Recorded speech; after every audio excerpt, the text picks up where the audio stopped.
आचार्य भगवती ज्ञान सागर मुनि महाराज संत शिरोमणि सर्वगुण विद्यासागर महामुनि राज की।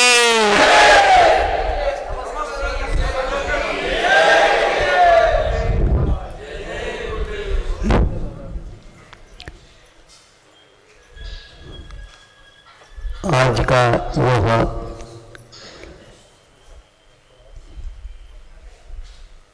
परिषद रूप में विज्ञान धार्मिक युग से बहुत आगे बढ़ा हुआ था। हर बात में मन में यह शंका होती रहती है कि इस युग में भी इतना विज्ञान आगे कैसे बढ़ गया, जबकि पूर्व काल में मंत्र शक्ति आदि बोध होते थे और उस समय न बढ़ करके इस समय कैसा बढ़ा। ये एक आप लोगों की धारणा हो सकती है, अथवा एकांगिक अध्ययन का यह फल भी हो सकता है। जहाँ कहीं भी दो वस्तुओं में तुलना की जाती है तो एक पहलू से दो पहलुओं से हो सकता है। एकांत रूप से एक ही पहलू देख ले तो आज भी यहाँ वैषम्य देखने को मिल सकता है। हमारा प्रवास आज वह लगभग 40 वर्ष से भी पहले की है, किंतु प्रासंगिक वह बहुत अच्छा आपको लगेगा। हटामी अपना प्रवास था जो कुंडलपुर से लगभग 20 किलोमीटर है।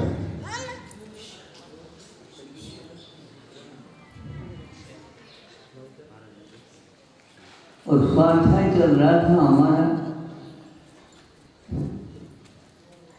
कुछ लोगों ने आकर के भक्तों ने कहा ऐसी ऐसी घटना घटी है महाराज, कुछ ज्योतिष के माध्यम से भी आप बता सको तो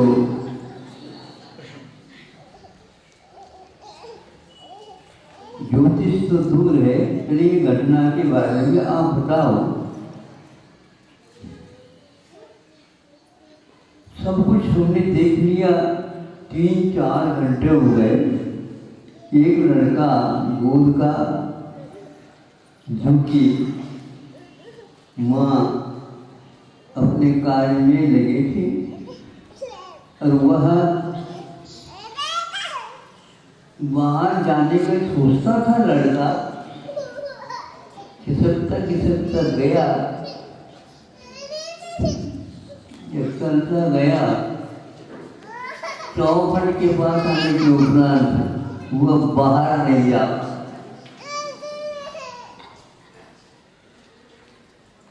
किसी भी प्रकार से कोशिश करके उसने उसको खोला और बाहर निकला। प्रमाण कहो या ज्ञान कहो या जल्दबाजी में ऐसा हुआ हो, आंगन में कुआं था, उस कुएं में वह गिर गया। आवाज तो नहीं आई, एकाग्रता थी माँ में, अपने काम में व्यस्त थे। जो ही इसको याद आया, लड़के को छोड़ा था, इधर उधर देखते नहीं मिला, बाहर गया था। बाहर कहीं खिसकता हो गया होगा, देखा नहीं। सबको पूछा नहीं। 1 घंटा हो गया, 2 घंटे हो गए, 3 घंटे हो गए, 4 घंटे हो गए। तो एक व्यक्ति को पूछा कि क्या हो सकता है, ये कहाँ गया होगा।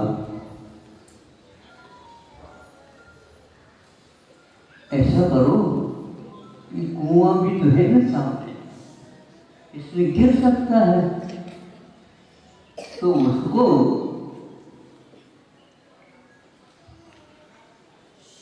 कोई ऐसे जिसको फसाव बोलते बांध करके छोड़ा, तो उसमें उसका कुछ कपड़े के तरह का लटक गया या फंस गया, तो बाहर निकाला तो वह लड़का उसमें फंसा हुआ निकाला।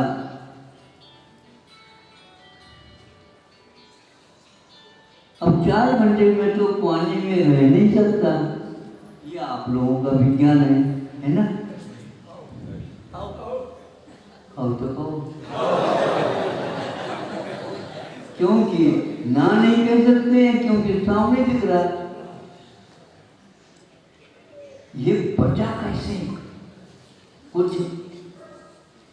पेट वगैरह मरने से कुछ जल होगा, पानी होगा, तो निकल गया। फिर इसके उपरांत उसने एक श्वास लिया,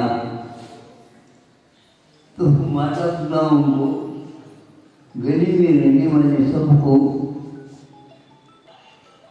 अब इसमें संदेह तो है ही नहीं, लेकिन आश्चर्य में डूब गए सब लोग।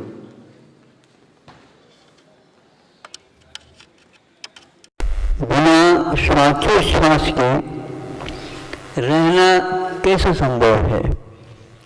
संभव है ऐसे सोचो क्यों कर रहे होते? ये तो है ही दिख रहा। एक पहलू से जब हम देखते हैं संदेह भी होता है, अभी भी गिर गया होगा, तो 4 घंटे तक वो ढूंढ रही है, इसमें कौन सा कहीं बगल में रख कर के ढूंढ रही है क्या? ऐसा तो है नहीं। योग से उसी घर में पिताजी भी और उनके दादाजी भी दोनों डॉक्टर थे,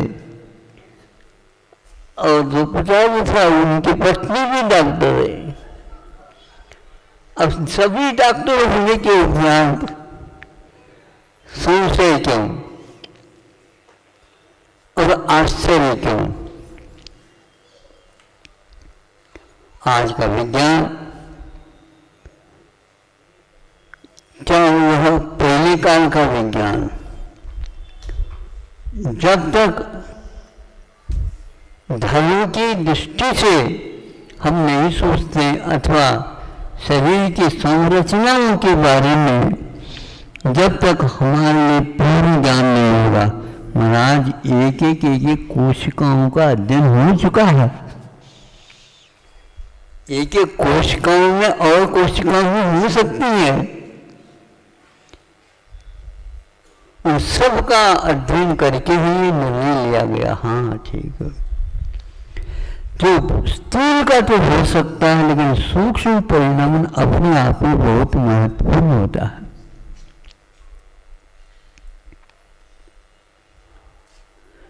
जब ये मकड़ी होती है, मकड़ी तैरती जैसे लगती है, कभी कभी भागती है और कभी कभी लटकती हुई दिखती है, लेकिन हमें नहीं दिख रहा। जब वह अपने ही छोड़े हुए जाल में लटकते हुए जाते हैं और वहां पर ऊपर के छेद में से सूर्य प्रकाश दिखता है, तो उस समय वह लटकती हुई दिखती है, तैरती हुई नहीं दिखती। वह स्थूल बहुत लंबे चौड़े होकर के भी ज्ञान आपकी आंखों में क्यों नहीं आया, बताओ?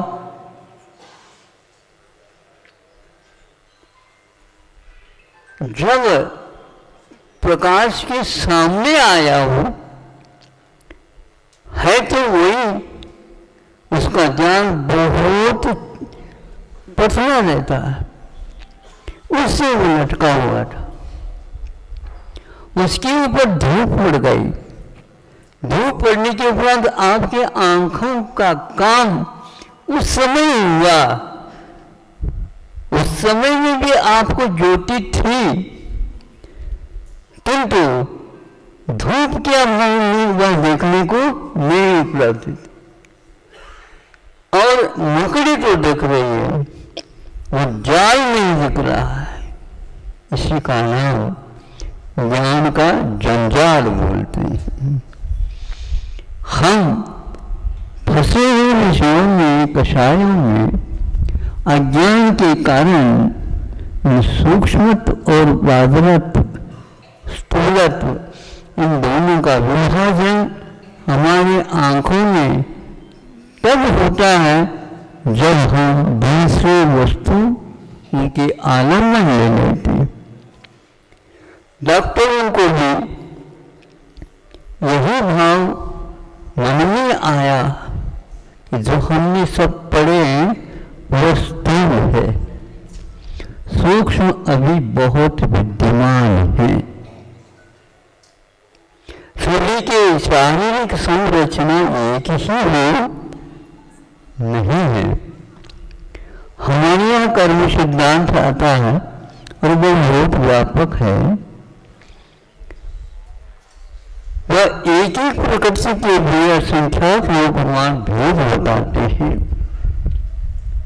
तो शरीर की संरचना में भी जो अंगोपांग आदि हैं रचना हुई, वो सभी अपने को देखने को उपलब्ध हो और यंत्रों के माध्यम से भी देखने में आए, ऐसा कोई नियम नहीं है। शोध में, खोज में लगे तो हैं, लेकिन पूर्णता को वह छू जाए ऐसा कोई नियम नहीं। और यहाँ पर दिख रहा 4 घंटे के बाद भी मृत्यु नहीं हुई है, और 4 घंटे तक पानी में प्राणवायु कैसे चली गई पेट में, क्योंकि मुख से लेते ही पानी पहले जाएगा, संभव है। उस पानी के साथ प्राणवायु भी जा सकती है। उस पानी में केवल पानी ही है ऐसा नहीं है, प्राणवायु भी है, और वो उसके साथ जो प्राणवायु गई होगी उसके माध्यम से भी उसका काम चल गया होगा। यह रचना विज्ञान के दृष्टिकोण नहीं आई। अब इसको खोजते हुए आप चले जाओगे, पूर्ण हो ये कोई नियम नहीं है। आपको रात में नहीं दिखता, आपको भी देखता, अंधेरे में बैठ जाओ, किंतु आपको वो नहीं दिखेगा। विज्ञान के पास ये साधन यदि हो भी सकता है, बाद में और निकल सकता है, तो यह रात और दिन के भेद होते हुए भी एक को दिख रहा है, एक को नहीं दिख रहा। छोटा था उस समय जादूगर वगैरह होते तो बहुत जल्दी भीड़ होती है। मैं उस भीड़ में चला गई, क्यों क्या है? तो जादूगर हाथ सफाई के माध्यम से सब बहुत सारे दिखाया। एक आइटम रह गया था उसका, वो कहता है मेरी आंखों के ऊपर तुम जो कुछ भी मानना वो मान लो, और मैं बंद आंखों के साथ ही आपको एक चमत्कार दिखाऊं। तो पहले सर्वप्रथम आंखों के ऊपर एक काला कपड़ा बांधा, फिर इसके ऊपर वही जो रोटी बनाने से बनाते हैं, वो जो है पूरी बना करके उसके ऊपर रखा। फिर इसके उपरांत और भी कुछ आवरण बांधे और उसका मुख या चेहरा लगभग इतना बड़ा हो गया बांधते बांधते। अब इसके उपरांत वो मोटरसाइकिल के ऊपर बैठ करके आपको दिखाएगा। पहले उसको आंखों से एक आधा किलोमीटर तक घूम करके 2-3 कॉर्नर वाले जो रोड है उसमें से लेकर के आए थे।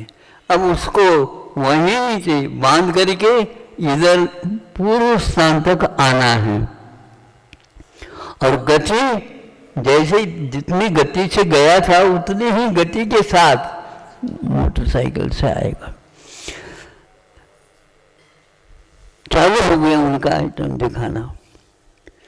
गति के साथ वह 10 मीटर पहुंचा, रुका और वहाँ इसको हटाओ, किसको हटाओ? ये बहुत बड़ा जो नगर पालिका तो हो रहा है, कुछ हटा दिया। करके देखा कहीं छेद तो नहीं डाला है, बिल्कुल पैक था।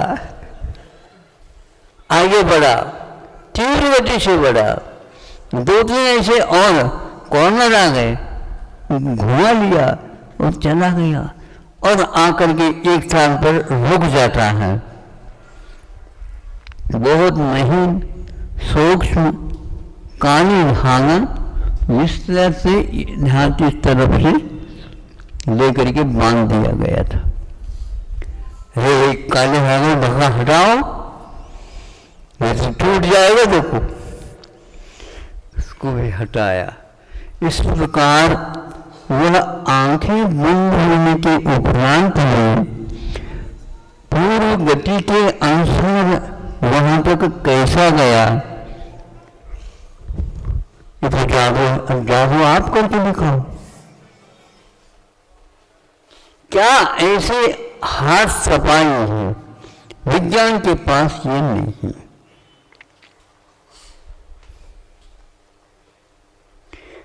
आंखों के द्वारा दिखता है ये पक्का, फिर भी चश्मा लगाना पड़ता है। चश्मा लगाने के उपरांत आपके पास शक्ति होती हुई बिना चश्मा के क्यों नहीं देखता, ये बात है। कितने भी ऑपरेशन कर लो, चश्मा के नंबर के अनुसार ही दिखेगा। चश्मा के बिना क्यों नहीं दिखता? उसके पास क्षमता होते हुए भी। तो इससे स्पष्ट होता है कांच के जब नंबर भी बढ़ जाते हैं बदलना पड़ता है। क्या बदला? नंबर बदला, नंबर तो नहीं बदला, नंबर तो वही है। कांच में अंतर आता है। तो कांच के ऊपर हम देखते हैं, उसमें से पारदर्शिता के साथ बाहर भी हमारी दृष्टि जाती है, बिना जाती है उस विषय को हम कैसे पकड़ सकते हैं? उस रखी हुई वस्तु को हम कैसे देख सकते हैं? ये नाप तोड़ भी होता होगा। इन नंबर के बाद दूरबीन भी आता है। ये दूरबीन क्या है? जो दूर में रखी हुई वस्तु को ढूंढना है। दूरबीन कैसे आएगा? वो क्षमता बुद्धिमान होते हुए भी, क्षमता होते हुए भी हम उस वस्तु को बिना चश्मा नहीं देख सकते। चश्मा तो लगा दिया लेकिन नंबर बदल गया, तो नंबर बदलने करके और कांच उसमें ग्लास लगाना होगा। फिर इसके उपरांत भी ऐसे जादूगर आ गया तो उसके चश्मा की कोई आवश्यकता नहीं है, आंखों की भी कोई आवश्यकता नहीं।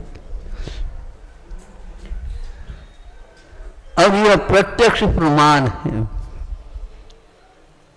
बहुत कुछ कर्मों के क्षेत्र में भेद होते हैं, क्योंकि आज का विज्ञान दरिद्र है कर्म सिद्धांत के जानने में।